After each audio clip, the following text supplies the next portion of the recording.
Punk rock came to North Clare. Cattle and sheep were slaughtered, women and children were locked up, and the parish priest was in fear. The following story is mostly true.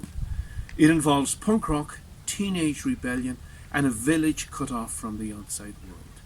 The following story will have the most raucous bad dancing ever known to man nor beast. There'll be traditional Irish music, 800 years of oppression, and a man-child wearing an earring, all on account of the dreaded punk rock coming to North Clare. This story will have the most raucous bad dancing ever known to man nor beast. The story of the only punk rocker in the village will be in glorious technicolor. My bad. It's the 1970s in the west of Ireland. It'll be in black and white with the One television channel.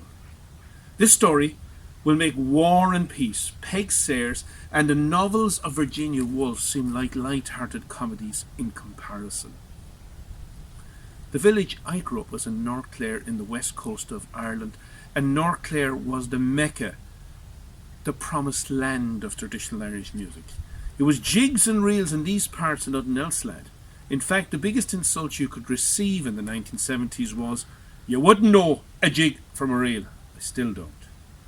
The rock and roll of Elvis Presley had difficulty enough finding acceptance. Punk rock in North Clare, a snowball's chance in hell.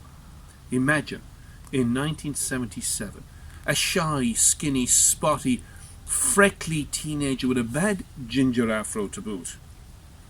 Bad at school, bad at sports, bad with girls, bad-tempered, and most certainly listening to bad music. For I was odd, a teenager living in my own wee world. For I was a teenager of low expectations.